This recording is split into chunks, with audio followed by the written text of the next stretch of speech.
بسم اللہ الرحمن الرحیم۔ السلام علیکم۔ آپ سن رہے ہیں رفا ایف ایم 102.2 اور پروگرام گیسٹ گیلری کے ساتھ میں ہوں آپ کا میزبان اصغر خان عسکری۔ سامعین کرام، آپ اس پروگرام کو رفا ایف ایم 102.2 کے فیس بک پیج پر بھی لائیو دیکھ سکتے ہیں۔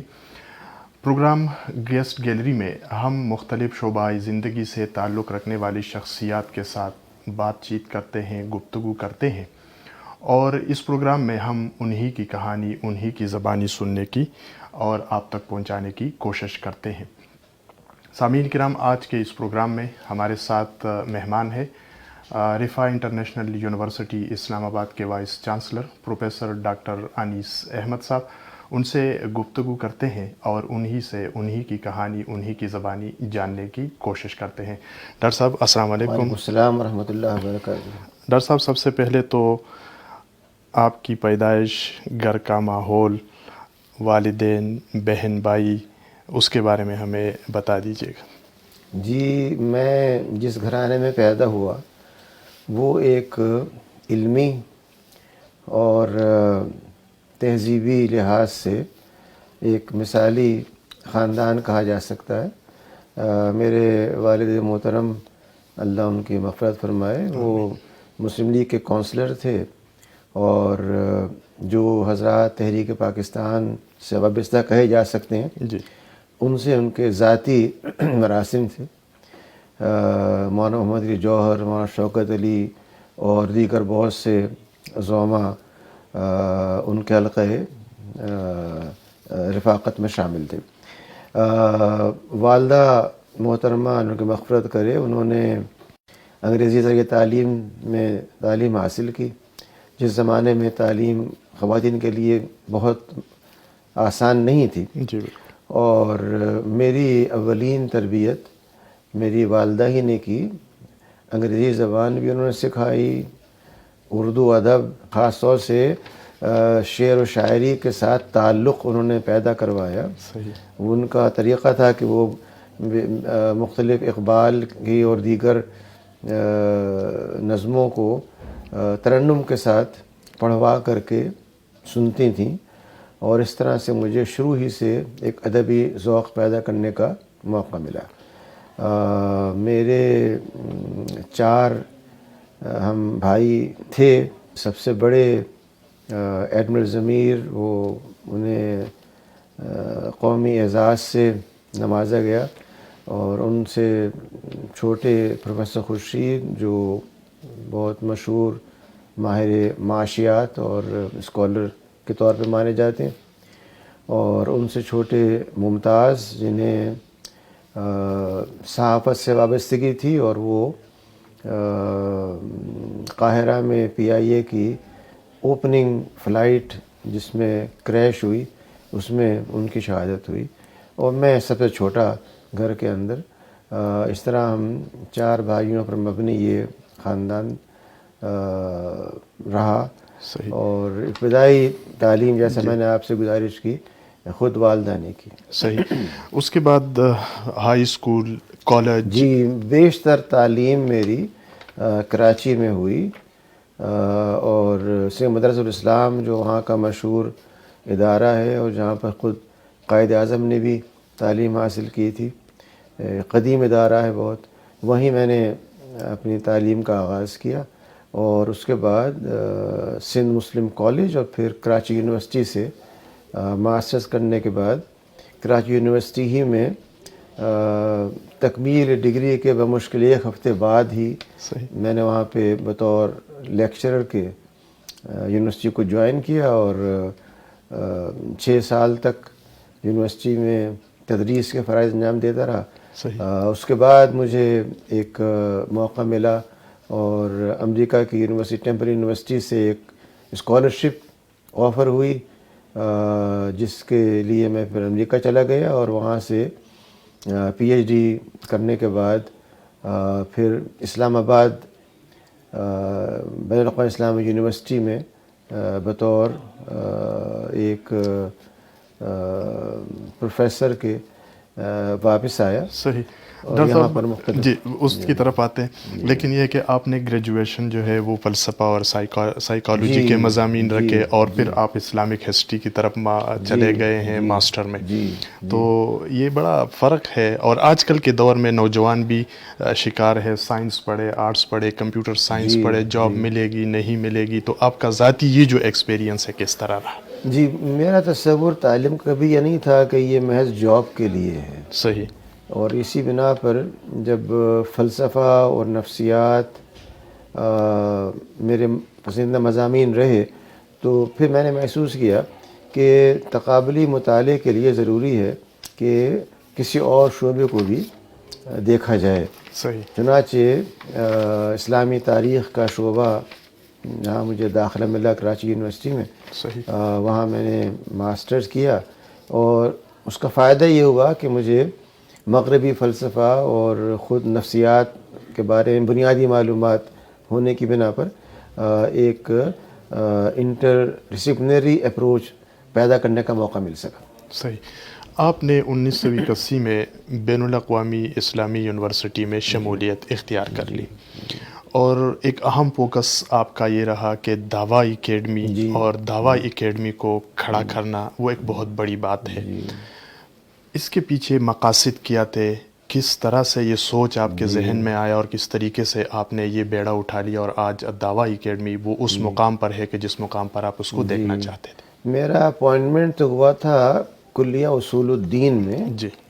لیکن وہاں پر اس ذمہ داری کے ساتھ میں نے یہ محسوس کیا کہ ہم اس کلیے کے اندر دعوت، تفسیر، حدیث، مختلف موضوعات پڑھاتے ہیں، لیکن ان کی عملی شکل کوئی سامنے نہیں آتی، صحیح. اور وہ کتابی علم کی حد تک محدود رہتا ہے. صحیح. میرے ذہن میں نقشہ یہ تھا جو میں نے امریکہ میں رہ کر کے سیکھا صحیح. کہ تعلیم ایک مسلسل عمل ہے، ٹھیک. اور اس بنا پر اگر کوئی ادارہ ایسا بنے جو مسلسل تعلیم کے لیے لوگوں کو کم وقت اور زیادہ باصلاحیت افراد کے ساتھ بٹھا کر کے مختلف علوم سے متعارف کرا سکے، یعنی دورانیہ کم ہو اور افراد منتخب ہوں، اور معاشرے کے مختلف طبقات سے لوگوں کو لیا جائے، جیسے کہ اساتذہ ہیں یونیورسٹی کے، اساتذہ ہیں کالجز کے، یا خطبہ اور امام ہیں مساجد کے، یا صحافی، یا میڈیکل ڈاکٹر، انجینئر، آپ کے مختلف ابلاغ عامہ میں کام کرنے والے افراد، یعنی جو معاشرے کے اندر بے شمار شعبے پائے جاتے ہیں، ان کے لیے ایک ایسا مرکز ہونا چاہیے جہاں پر انہیں اسلام کا بنیادی پیغام اس طرح پہنچایا جائے کہ وہ اس کو سمجھنے کے بعد اپنے شعبے میں پیش کر سکیں. تو دعویٰ اکیڈمی کا مقصد ایک یہ تھا کہ یہ ہیومن ریسورس ڈیولپمنٹ کے لیے صحیح. کمیونیکیشنل اسکلز کے ساتھ ان افراد تک اپنی بات پہنچائے جو آگے دین کی اشاعت کا ذریعہ بن سکیں. اور اس غرض سے ہم نے کوئی سال بھر کے اندر 30 سے اوپر پروگرام، جن میں سے بعض 3 ماہ کے تھے، بعض 1 ماہ کے، بعض 2 ہفتے کے، اور ان میں لوگوں کو اقامتی سہولت فراہم کر کے صحیح. ان کو موقع فراہم کیا کہ وہ باہمی ربط، انٹریکشن، اور اس کے ساتھ ساتھ اپنے شعبے کے بہترین تخصص والے افراد سے، اسپیشلائزڈ افراد ہوں، ان سے وہ استفادہ کر سکیں. صحیح. بین الاقوامی اسلامی یونیورسٹی اسلام آباد کے بعد آپ ملیشیا چلے گئے. ملیشیا میں بھی اسی طرح کا کوئی خاص منصوبہ ذہن کے اندر موجود تھا؟ آپ نے خود یہ فیصلہ کیا تھا کہ وہاں جائیں، یا وہاں کی حکومت کی طرف سے یا جو لوگ وہاں موجود تھے ان کی طرف سے آپ کو دعوت دی گئی تھی اور آپ وہاں پر چلے گئے، اور یہ منصوبہ کیا تھا؟ جی یہ بات ہے 1990 کی، جب ملیشیا کی اسلامی یونیورسٹی نے یہ ریکویسٹ کی میرے نام کے ساتھ کہ وہ چاہتے ہیں کہ اسلامی یونیورسٹی اسلام آباد مجھے کچھ عرصے کے لیے مستعار دے دے، صحیح کیونکہ وہ چاہتے ہیں کہ ایک نئی فیکلٹی ان کے یہاں اسٹیبلش کی جائے۔ صحیح چنانچہ اسلامی یونیورسٹی نے مجھے الاؤ کیا صحیح کہ میں وہاں جا کر کے وہ کلیہ قائم کروں۔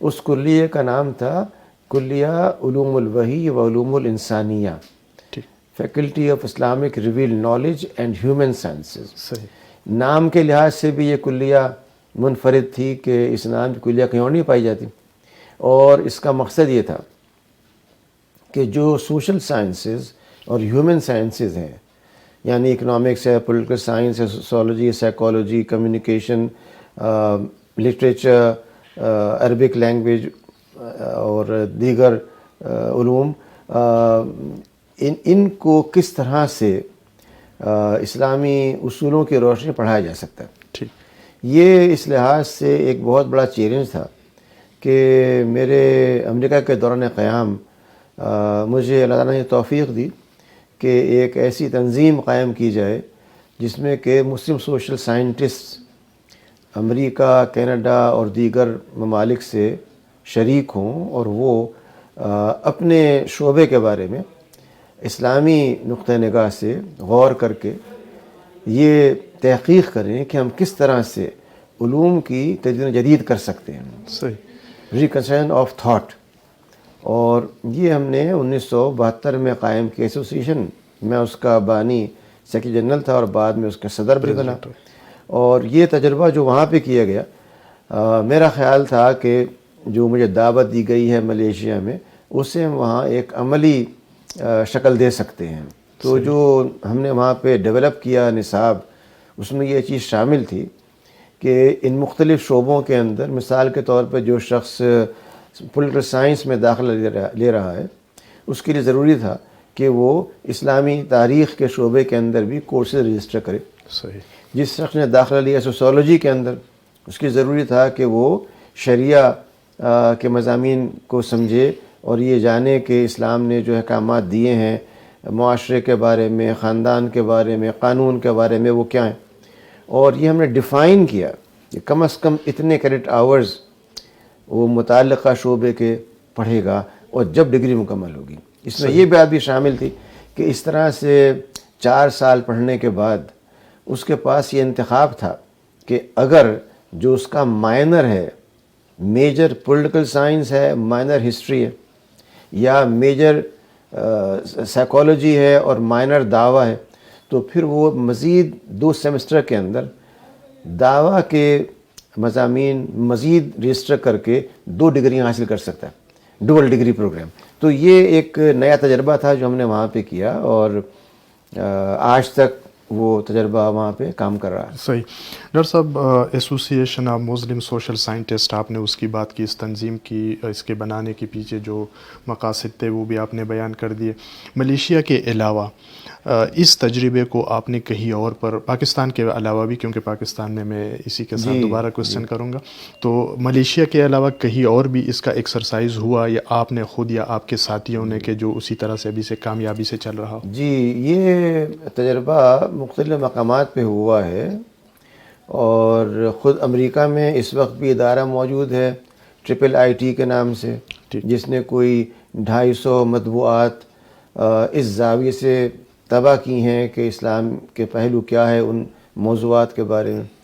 اس ادارے کی شاخ لندن میں بھی ہے، اور ایسے ہی اس ادارے کا دفتر ملیشیا میں بھی ہے، استنبول میں بھی ہے، مختلف مقامات پر جہاں جہاں پر مجھے موقع ملا ہے جانے کا، اور وہاں پہ اہل علم سے تبادلہ خیال کرنے کا، میں نے کوشش کی ہے کہ ان کے سامنے یہ تصورات رکھے جائیں، اور اللہ کی مہربانی ہے کہ ان تمام مقامات پر مختلف جامعات نے اور اداروں نے ان تصورات کا استقبال کیا۔ ڈاکٹر صاحب، پریکٹیکلی اگر ہم اس طرف آ جائے کہ آزادانہ طور پر آپ کو رفاع انٹرنیشنل یونیورسٹی میں اپنے ان تمام منصوبوں کو، منصوبہ بندیوں کو، ان خاکوں میں رنگ بھرنے کے لیے جو آپ کو جو ہے موقع ملا، وہ رفاع انٹرنیشنل یونیورسٹی میں ملا۔ رفاع انٹرنیشنل یونیورسٹی کے قیام کا بنیادی مقصد دوسری یونیورسٹی یا تعلیمی اداروں سے ان کی انفرادیت وہ کیا ہے اور اس کا جو مشن سٹیٹمنٹس جو آپ نے لکھے ہیں، ویژن جو آپ نے لکھا ہوا ہے، وہ بھی ہمارے ساتھ شیئر کریں. جی بہت شکریہ. دیکھیے ایسا ہے کہ رفاح یونیورسٹی کا قیام دراصل اس میں بہت سے افراد کی فکر اور قربانیوں کا دخل ہے، جن میں سر فہرست ذوالفقار علی خان صاحب جو فوج کے قلب کے ادارے کے ڈائریکٹر تھے. جب وہ ریٹائرمنٹ کے قریب پہنچے تو انہوں نے اپنے حلقہ احباب میں اس بات پر مشورہ کیا کہ ایک ایسا تعلیمی ادارہ قائم کیا جائے جس کے اندر نہ صرف فنی طور پر ٹیکنیکلی بہترین تعلیم ہو، بلکہ اس کے ساتھ ساتھ قرآن کریم کے اصولوں کو بھی اس میں شامل کیا جائے. میں الحمدللہ اس بارے میں شروع سے ان کے مشوروں میں ان کے ایک رفیق کار کے طور پر شامل رہا، اور ہم نے یہ طے کیا کہ پہلا پروجیکٹ ہمارا 1996 میں اسلامک انٹرنیشنل میڈیکل کالج کے نام سے شروع ہوا، اور اس میں یہ طے کیا گیا کہ وہ اساتذہ لیے جائیں گے جن میں یہ صلاحیت ہو کہ جہاں وہ سرجری، آپتھمالوجی، بیسک سائنسز، دیگر علوم جو ریکوائرڈ ہوتے ہیں MBBS کے لیے، وہ پڑھا سکتے ہوں، اور اس کے ساتھ ہی وہ طلباء و طالبات کو قرآن کریم کی تعلیم سے بھی آگاہ کر سکیں. یہ آسان کام نہیں تھا. جی بالکل. اس لیے ہم نے وہ لوگ تلاش کیے جو اپنے شعبے میں کمال بھی رکھتے ہوں اور ساتھ ہی ان کا دینی بھی تعلق ہو. صحیح. اور یہ ہم سے اختیار کی.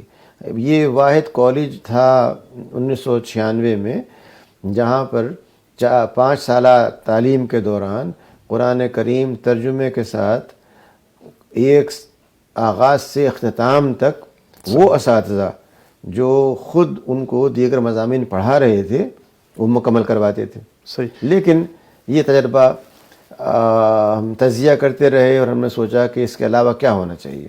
صحیح. اور اللہ کی مہربانی ہے کہ مجھے روز اول سے بانی وائس چانسلر کی حیثیت سے یہ موقع ملا کہ اس ادارے کو شروع سے ایک رخ دیا جا سکے. صحیح. ہم نے پھر کوشش یہ کی کہ نہ صرف قرآن کریم بلکہ اس شعبے کو جو پاکستان میں نظر انداز کیا جاتا رہا ہے، یعنی اسلامک اسٹڈیز کا شعبہ اور پاک اسٹڈیز کا شعبہ، یہ دونوں مضامین پاک اسٹڈیز بھی اسلامک اسٹڈیز بھی دستور کے حکم کی بنا پہ لازمی ہیں. صحیح. اور ہر ادارے کو پڑھانے پڑتے ہیں.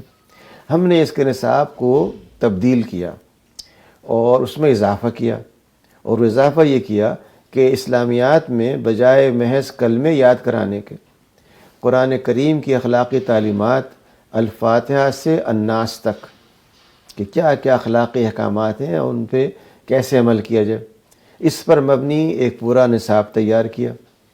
اور ایسی پاک اسٹڈیز کے اندر نہ صرف چند تاریخی واقعات بلکہ پاکستان کیوں بنا، اس کے پیچھے کیا فکر تھی، اور جو کہا جاتا تھا کہ پاکستان کا مطلب کیا لا الہ الا اللہ، وہ کیوں کہا گیا. صحیح. کیا یہ ایک سیاسی نعرہ تھا یا واقعتاً بانیان پاکستان تھے، ان کی خواہش تھی کہ وہ اس ملک کے اندر اسلام کو بطور ایک تجربہ گاہ کے نافذ کر کے دنیا کو بتا سکیں کس طرح اسلام کا عدل، اسلام کا معاشی نظام، اسلام کا رواداری کا نظام کام کر سکتا ہے. تو یہ ہم نے کورسز کے اندر پھر چاہا کہ محض جمعے کے خطبے کی طرح سے نہیں بلکہ کورس کے کانٹینٹ کے اندر نفس مضمون میں اس کو شامل کیا جائے. پھر یہ بھی میں دیکھا کہ اگر یہ مضمون پڑھایا جائے سے جو پڑھانے والے جی جب تک ان کو اس کی پوری معلومات نہیں ہو پڑھائیں گے کیسے. بالکل. چنانچہ ہم نے ایک ڈپلومہ ڈیولپ کیا جس کا نام ہے PG diploma in profession ethics and teaching methodology, تاکہ ہر وہ استاد جو PhD ہے، MBBS ہے، MRCP ہے، وہ اس سب کے باوجود 2 سیمسٹر کا ایک ڈپلومہ کرے جس کے اندر اس کو اسلامی فکر اور اخلاقیات اور اس کے ساتھ ساتھ جو تعلیمی ضروریات ہیں، یعنی کریکولم ڈیولپمنٹ ہے، ایجوکیشنل سائیکالوجی ہے، اسیسمنٹ میتھڈز ہیں، ان سب کے حوالے سے ان کی تربیت ہے تاکہ وہ بیک وقت اپنے مضمون کو تعلیمی فلسفے کے لحاظ سے پڑھا سکیں. تو یہ ہم نے ایک اور اس میں کوشش کی. الحمدللہ یہ آج تک جاری ہے، اس کو 10 سال ہو گئے ہیں چلتے ہوئے. اور ایسی ہم نے کوشش کی کہ اپنے اساتذہ کو مطالعے کی طرف راغب کرنے کے لیے ان کے منتھلی سرکلز ہوں، جس میں وہ کسی کتاب کا مطالعہ کر کے اس پر گفتگو کریں، تبادلہ خیال کریں. کیونکہ میں یہ دیکھتا ہوں کہ میرے دیکھتے دیکھتے گزشتہ 25-30 سال کے اندر کتاب سے تعلق کم سے کم ہوتا جا رہا ہے. اور ہمارے طلباء بھی، اساتذہ بھی زیادہ انحصار کرتے ہیں الیکٹرانک میڈیا کے اوپر.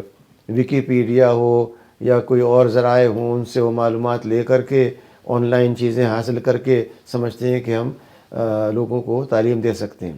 حقیقت یہ ہے کہ وہ چیزیں ہونی چاہیے. اگر کوئی نئی معلومات ہیں آنی چاہیے، لیکن اس کے ساتھ جو بنیادی علم ہے وہ جب تک کتاب کو احترام کے ساتھ اور توجہ کے ساتھ مطالعہ کر کے نہ سمجھا جائے، علم حاصل نہیں ہو سکتا. تو یہ ہم نے اس کو کوشش کی ہے کہ ریوائیو کیا جائے، اور اس طرح سے ہمارے طلباء کو پڑھانے والے وہ افراد ہوں جو علم اور ہماری ثقافت، ہماری فکر سے بھی آگاہ ہوں. ڈاکٹر صاحب، آپ رحمۃ للعالمین اتھارٹی کے سربراہ بھی رہے. تجربہ کیسا رہا؟ اس میں مزید اس کو بہتر بنانے کے لیے کیا کیا جا سکتا ہے؟ یہ میں سمجھتا ہوں کہ ایک بہت ہی احسن اقدام تھا حکومت کا کہ اس نے سیرت پاک کی اہمیت کو محسوس کرتے ہوئے ایک اتھارٹی قائم کی. اور مجھے اس کے لیے دعوت دی گئی کہ میں بطور چیئرمین کے اس کے پروگرامز کے لیے منصوبہ بندی کروں. صحیح. یہ تجربہ بڑا مختصر تھا، جی، بمشکل 2-3 ماہ کا، کیونکہ اس کے بعد ملک میں تبدیلی واقع ہوئی. صحیح. اور اس تبدیلی کی بنا پر میں نے استعفیٰ دے دیا. گو وہ آج تک منظور نہیں ہوا. صحیح. اور ٹیکنیکلی میں آج بھی کہہ سکتا ہوں کہ میں چیئرمین ہوں، لیکن بہرحال وہ ادارہ پھر کام نہیں کر سکا. صحیح. جو چیز ہمارے سامنے تھی وہ یہ جی، کہ ایک تو ملک کی تمام جامعات میں اور کالجز کے اندر سیرت کارنرز قائم کیے جائیں، جہاں پہ سیرت پاک کے بارے میں نہ صرف وہ کتب جو پوری حیات مبارکہ کا نقشہ پیش کرتی ہیں، بلکہ جو کتاب بھی جدید آ رہی ہو اس کا اضافہ کیا جائے. صحیح.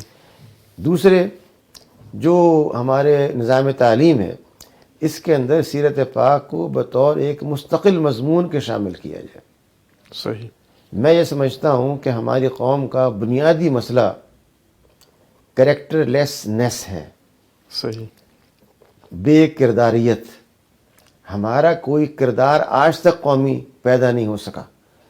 ہم نے نقالی کی انگریز کی، نقالی کی پڑوسی ممالک کی، لیکن ہماری اپنی شخصیت، ہمارا اپنا معیار مطلوب انسان کا کیا ہے، وہ اس کے علاوہ کوئی نہیں ہو سکتا کہ سیرت پاک کے سامنے رکھتے ہوئے اس کا ایک عکس انسانوں میں پایا جائے.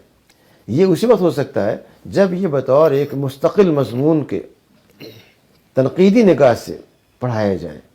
محض تعریف و توصیف نہیں، بلکہ یہ بتایا جائے رسول اللہ والسلام نے جو بھی آپ کے اعمال تھے ان کی بیہیویورل ویلیو کیا تھی، ان سے کیا تبدیلی پیدا ہوئی.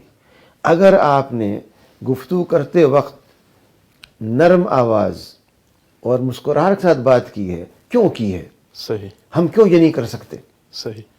ہم یہ تو دیکھتے ہیں کہ جو ہمارے بڑے بیانات ہوتے ہیں، مجلسیں ہوتی ہیں، اس میں معجزات کا ذکر اور ان چیزوں کا ذکر جو حیرت انگیز ہوتی ہیں کیا جاتا ہے، لیکن کیا اس سے کردار پہ فرق پڑتا ہے؟ صحیح. فرق پڑے گا اس وقت جب آپ کی حیات مبارکہ کے وہ پہلو جو ایک انسان اختیار کر سکتا ہے ان کو تجزیاتی انداز میں پیش کیا ہے. ہمارا آئیڈیا یہ تھا کہ 6ٹھی جماعت سے 12ویں جماعت تک سیرت پاک ایک مستقل مضمون ہو، اور اس کے اندر بجائے تاریخی ہم تجزیاتی انداز پہ سیرت پاک کو پیش کریں، جس سے کہ سیرت پاک کا نقشہ ان کے ذہنوں میں، ان کے قلب میں بیٹھ جائے، اور وہ خصوصیات جو رسول اللہ والسلام اپنی امت میں دیکھنا چاہتے تھے وہ نوجوانوں میں پیدا ہوں. یہ وہ بنیادی مقصد تھا. اس کے ساتھ اور بے شمار چیزیں تھیں کہ جہاں جہاں ہم نے ایک خیال تھا کہ ایک سیرت کا میوزیم قائم کیا جائے، اس میں کہ پوری تاریخ لوگوں کے سامنے آ جائے. پھر یہ بھی تھا کہ سیرت کے بارے میں ریسورس سینٹر، جہاں پر کہ دنیا میں جہاں کہیں بھی کوئی کام سیرت پہ ہوا ہے اس تک پہنچنے کے لیے لنکس اور معلومات موجود ہوں. یعنی بے شمار چیزیں ہم نے پلان کی، لیکن اللہ تعالیٰ کی مرضی نہیں تھی، وہ کام مکمل نہیں ہو سکتا. صحیح. ڈاکٹر صاحب، سیرت کے حوالے سے رفا FM 102.2 کے لیے بھی ایک پروگرام آپ نے پروپوز کیا. جی اور ہم نے بھی اس کو ڈیزائن کیا، لیکن میں جب شعبہ علوم اسلامیہ میں وہاں ان سے مشاورت کرنے آیا تو انہوں نے کہا کہ ڈاکٹر صاحب کا جو کنسیپٹ ہے، نظریہ ہے سیرت کے حوالے سے، وہ یہ صرف یہ نہیں ہے کہ ہم تاریخ کے طور پر اس کو پڑھا لیں، بلکہ وہ یہ ہے کہ آج نبی علیہ الصلوۃ والسلام کی سیرہ مبارکہ ہمارے لیے اسوہ حسنہ کیسے ہے. تو اس کی بھی اگر آپ وضاحت کر دیں. دیکھیے، ایسا ہے کہ ہمارے ہاں سیرت پاک کے مطالعے کے 3 معروف طریقے ہیں. صحیح. ایک وہ جو خالص تاریخی طریقہ ہے کہ تاریخی واقعات کو تحقیق کرنے کے بعد اور مکمل ذمہ داری کے ساتھ نقل کیا جائے. صحیح. ایک یہ ہے کہ علیہ السلام کی محبت پیدا کرنے کے لیے ایسے بیانات ہوں کہ ہمارے جذبات آپ کی طرف ان کا رخ ہو جائے. چنانچہ اس میں زیادہ کمال آدمی کے بیان کا ہوتا ہے. تیسرا، جس میں کوشش یہ کی گئی کہ جو اعتراضات کیے جاتے ہیں صرف ان کے جواب دے دیے جائیں، جس سے ہم کہتے ہیں بطور ایک معذرت کے ایک بات کو کہنا. اعتراضات ہوتے ہیں جہاد کے اوپر، جی بالکل، خواتین کے رویے کے ساتھ، جی، مختلف چیزوں پر ان کے جواب دے دیے گئے تو کام ہو گیا. ہم یہ سمجھتے ہیں کہ ہمیں مثبت طور پر پازیٹیولی یہ بتانے کی ضرورت ہے کہ خواتین کے ساتھ علیہ السلام کا رویہ امہات المومنین کے ساتھ کیا رویہ تھا.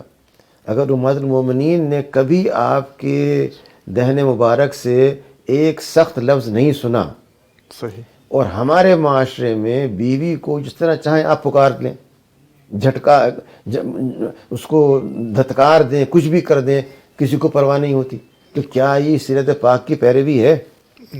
یعنی سیرت پاک کے اندر ہر وہ چیز موجود ہے جو خاندان کو، معاشرے کو، معیشت کو، سیاست کو انتہائی پاکیزہ اور انتہائی بااخلاق بنا دے. صحیح. یہ ہے وہ تجزیاتی اپروچ جو ہم چاہتے ہیں کہ سیرت پاک میں اختیار کی جائے، تاکہ آپ کا اسوہ حسنہ، آپ کا طرز عمل ہمارے لیے وہ مثال بنے، بجائے اس کے کہ ہمارے نصابی کتب میں جو آج آپ دیکھتے ہیں پائی جاتی ہیں، اگر وہاں پہ کوئی سائنس کی کتاب ہے تو اس کے اندر کسی یورپ کے خاتون یا کسی مرد کے کسی کارنامے کا ذکر تو موجود ہے. جی، یہ موجود نہیں ہے کہ مسلمانوں نے سائنس میں کیا ترقیاں کی. بالکل. اگر وہ کتاب علم سیاست کی ہے تو وہاں یہ تو موجود ہے کہ گریک سے لے کر کے اور آج کے دور تک کیا تصورات ہیں ڈیموکریسی کے یا حکومت کے، لیکن وہاں پہ کہاں لکھا ہوا ہے کہ خلفائے راشدین کا طرز عمل کیا تھا. صحیح. ہمارے جو مفکرین جنہوں نے کہ اسلامی سیاسی فکر کو پیش کیا ہے، ان کے بارے میں کوئی معلومات ہوں، ان کے تصورات ہوں. گویا کہ ہم نے اپنے ہر شعبے کے اندر اسلام کو تو خارج کر دیا ہے کہ یہ اسلامیات والے پڑھا دیں گے.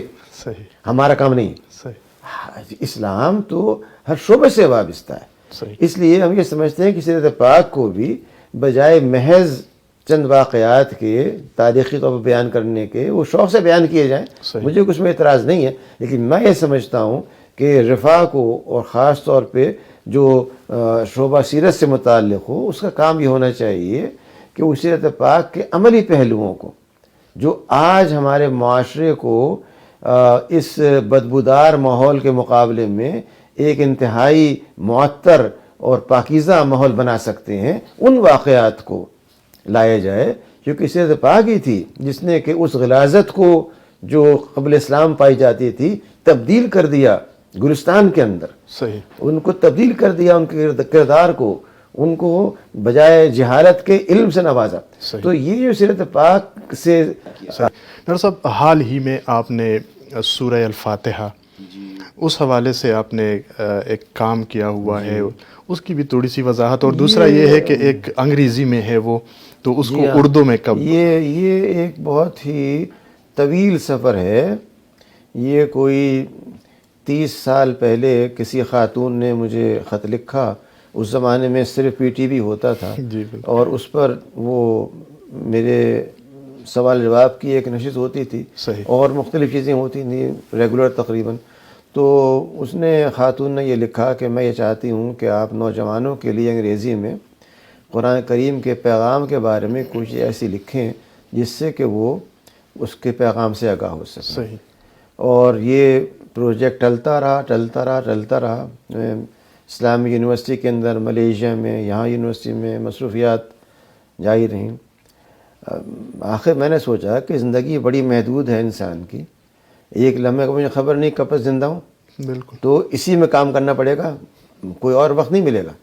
تو میں نے شام کے اوقات اپنے اس کام کے لیے کر دیے کہ قرآن پاک کے حوالے سے انگریزی میں، اس لیے کہ مجھے کوئی انگریزی سے محبت نہیں ہے، لیکن اس لیے کہ آج جو ماحول ہے اس میں چاہے وہ سرکاری مدارس ہوں یا نجی، دونوں میں جو پریشانی لوگوں کو ہے وہ یہ کس طرح سے وہ برطانوی یا امریکی لہجے میں انگریزی بول سکیں. بالکل.